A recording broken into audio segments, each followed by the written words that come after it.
ఎక్కడైనా ల్యాండ్ పై ఇన్వెస్ట్ చేయాలని అనుకుంటున్నారా? అయితే ఫ్యూచర్ సిటీలో ఇప్పుడే ల్యాండ్ తీసి పెట్టుకోండి. పూర్తి వివరాలకు మాకు కాల్ చేయండి. నమస్తే రమగారు. నమస్తే జయ.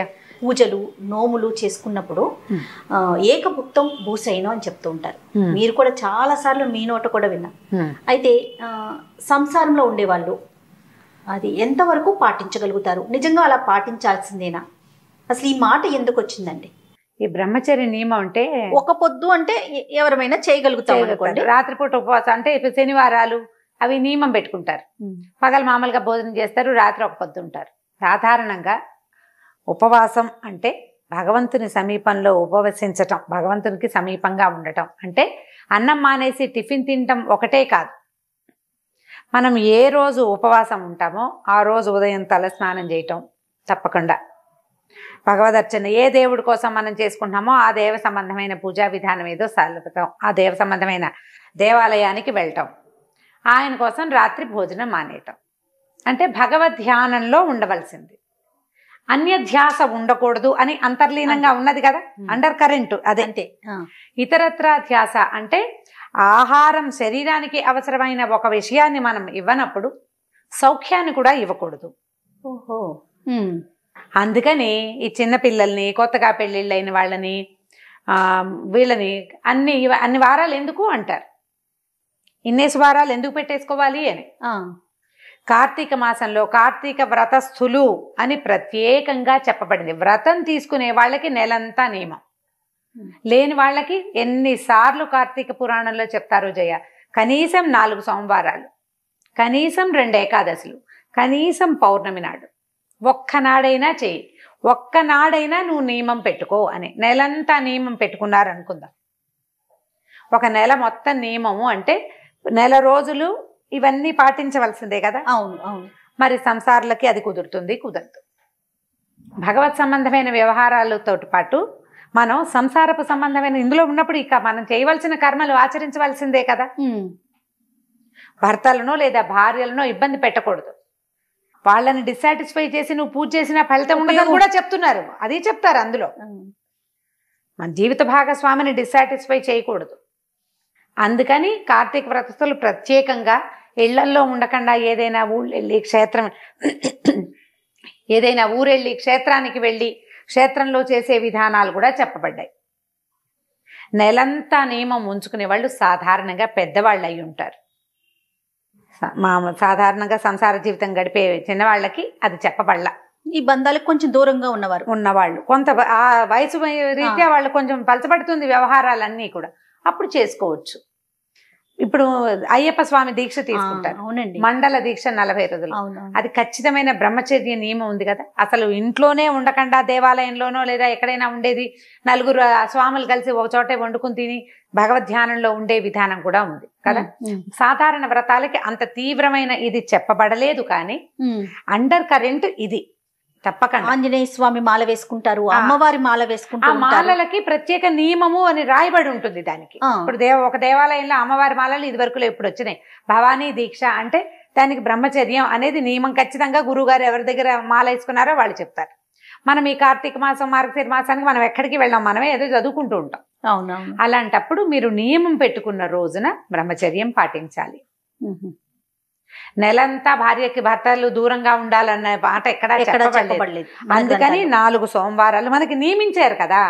ఓ 4 సోమవారాలు లేదా 5 సోమవారాలు వస్తాయి. పౌర్ణమి ఒకటి నియమం. ఓకే. తర్వాత ఏకాదశులు ఉండే అలవాటు ఉన్నవాళ్ళు ఏకాదశికి కూడా ఈ నియమం ఉంటుంది. నువ్వు భగవత్ సంబంధమైన వ్యవహారం పెట్టుకున్నప్పుడు మనోవాక్కాయ కర్మలతో భగవంతుణ్ణి ప్రార్థించాలి, ఇతర సౌఖ్యాల వైపుకి వెళ్ళకూడదు. ఓకే.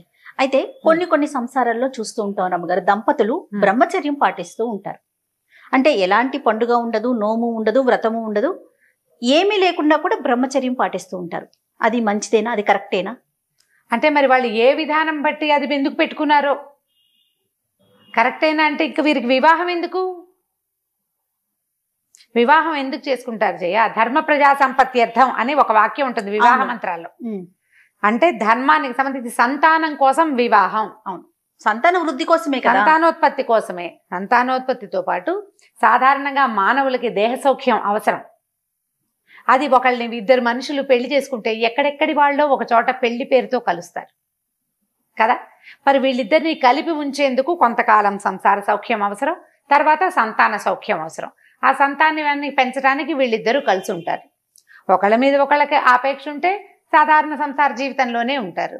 ఈ బ్రహ్మచర్య నియమాదులు అవన్నీ వాళ్ళు ఏ ఉద్దేశంతో, ఏ గురువుగారి ప్రబోధంతో, ఏ ఆలోచనతో ఎందుకు తీసుకున్నారు, వాళ్ళిద్దరికీ ఓకే అనుకో, సంతానం కలిగాక పాయింట్. పెళ్లి చేసుకున్నాక బ్రహ్మచర్యం కాదు, పెళ్లి చేసుకుని వాళ్ళకి సంతానం కలిగాక వాళ్ళిద్దరూ ఒక వడంబడికి వచ్చి మనం ఇంకా సంసార జీవితంలో ఉండద్దు, ఇలా కలిసి ఉందాం, పిల్లవాడిని పెంచుకుందాం, కానీ బ్రహ్మచర్యం పాటిద్దామని ఒకళ్ళనొకళ్ళు ఒప్పించుకుంటే. ఇప్పుడు భర్తకి ఇష్టం లేని బ్రహ్మచర్యం భార్య కానీ, భార్యకి ఇష్టం లేని బ్రహ్మచర్యం భర్త కానీ చేయకూడదమ్మా, అదే ధర్మం కాదు. అదే నేను అడుగుదాం. వివాహ క్రతువు ఫెయిల్ అయిపోయినట్టే. అప్పుడు వివాహం అనే బంధం ఫెయిల్ అయినట్టే. భర్తలు వివాహం ఎలాంటి పటిష్టమైన మంత్రపూరితమైన వ్యవస్థ అంటే, భర్త సన్యాసం తీసుకోవాలి అంటే భార్య అనుమతి కావాలి. బ్రహ్మచారి అనుకో, పెళ్లిగాని పిల్లవాడు అనుకో, తల్లి అనుమతి కావాలి. మనకి ఆదిశంకరుల కథలో అది క్లియర్గా చెప్తారు. తల్లి అనుమతించకుండా బ్రహ్మచారి సన్యాసం తీసుకోకూడదు, ఆమె ఒప్పుకోవాలి. వివాహితుడైతే, నువ్వు వివాహితుడంటే ఎక్కడో నువ్వు దారేపోయి ఎక్కడో తోట మీ ఇద్దరు కలిసి ఉంటే అది వివాహం కాదు.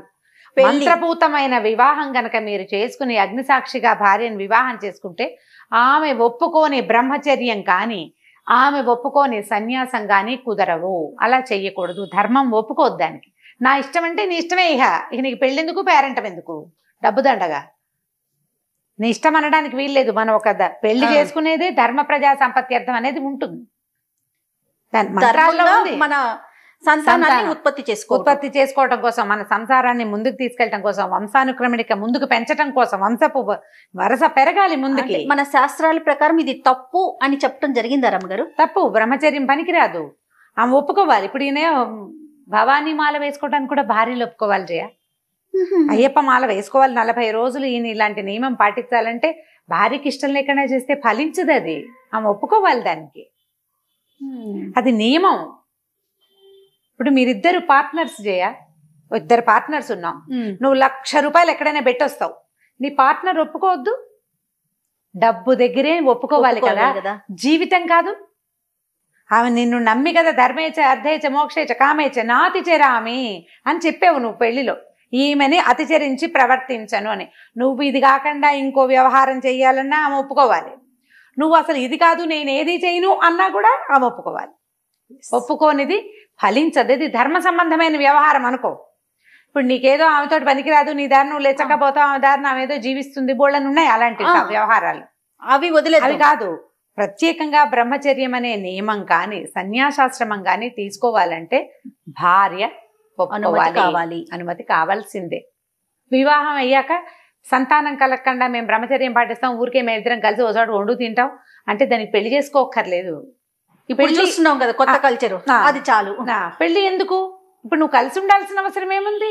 వంట తీసి పెట్టడానికి వంట మనిషి పెట్టుకోవచ్చు, దానికి భార్య పదం ఎందుకమ్మా? భార్య అనేది ఒక పదవి, ఒక ధర్మ సంబంధమైన వ్యవహారం. అది నువ్వు అందులోకి ఎందుకు దిగాలి? అసలు అందులోకి దిగావు అంటే మనకి ఏ రూల్స్ అండ్ రెగ్యులేషన్స్ ఉన్నాయో ఇవి ఫాలో అవ్వాల్సింది. ఖచ్చితంగా నువ్వు వివాహం చేసుకుంటే సంతానం కలగాలి, ఆమెని ఆ భాగ్యం నుంచి దూరం చేయకూడదు, లేదా అతనిని డిప్రైవ్ చేయకూడదు, కలిసి ఉండాల్సిందే. ఇప్పుడు ధర్మం లేదు ఏమీ లేదు జయ. కలియుగంలో ఒక ధర్మం 4 పాదాలు నడవాల్సి ఒక పాదం మీద నడుస్తుంది, ఆ పాదం కూడా కుంటికాలే. మనం ఇలాంటివి డిస్కషన్లు పెడుతూ ఉంటాం. ఇప్పుడు నేనే పెడితే మహానుభావులు పెద్ద పెద్ద వాళ్ళు ఎంతమంది ఎన్నిసార్లు చెప్పుంటారు. కొంతమందికి కొద్ది మందికైనా ఇది కొంచెం అవగాహన వస్తుందని చెప్పటమే ఈ పని కాదు. కాకపోతే మీరు పూజా విధానాలప్పుడు బ్రహ్మచర్యం కోసం చెప్పబడింది అయితే నాకు మరి అన్ని చోట్ల ఇది ఖచ్చితంగా ఉందో లేదో నాకు తెలీదు. నేను ఇద్దరు పెద్దవాళ్ళు చెప్పారు, సువాసిని వ్రతాలు కొన్ని ఉంటాయి, శ్రావణ మంగళవారపు నోములు కానీ శ్రావణ శుక్రవారాలు కానీ భర్తకి కాదనక్కర్లేదు అని ఒక నియమం ఉంది, ఒక పద్ధతి ఉంది. అది మరి అందరి ఇళ్లలో అలా ఉందో లేదో నాకు తెలీదు, ఎందుకంటే అది సువాసిని వ్రతం, భర్తల కోసమే నోచుకునే నోములు కాబట్టి అప్పుడు బ్రహ్మచర్య నియమం అక్కర్లేదని ఇద్దరు పెద్దవాళ్ళు ఎప్పుడో చాలా కాలం క్రితం నాతో చెప్పారు. ఇది ఎంతమంది దీనికి ఓటేస్తారో నాకు తెలీదు, నన్ను ఎవరైనా అడిగితే నేను ఈ మాట చెప్తా, ఎందుకంటే నేను తెలుసుకున్నాను. అది నేను ప్రచారంలోకి తీసుకొచ్చే ఉద్దేశం కాదు. ఇలా కొంతమంది కొన్ని కుటుంబాలలో ఈ పద్ధతి చెప్తారు. అందుకని వారం అంతా సోమవారం ఒకరికి, గురువారం ఒకరికి, శనివారం ఒకరికి చొప్పున ఇలాంటి నియమాలు పెట్టుకోబోకండి. చిన్నపిల్లలైతే సంసారంలో ఉన్న వాళ్ళైతే మీ పార్ట్నర్ అనుమతి లేకుండా చేయకూడదు. ఓకే. వాళ్ళని ఒప్పుకుంటేనే మీ వ్రతం కానీ మీరు పెట్టుకున్న ఒక పొద్దు కానీ ఫలిస్తుంది. లేకపోతే ఫలితమే ఉండదు. ఫలితం ఉండని పని ఎందుకు? అనవసరం. ఫలితాన్ని ఆశించే కదండి ఏ పూజ చేసినా, ఏ వ్రతం చేసుకున్నా కూడా అంతే. కాబట్టి ఇలా ఆలోచించండి. దీని మీద ఇంకా అసలు ఉత్తర ప్రశ్నలు కూడా అనవసరమే.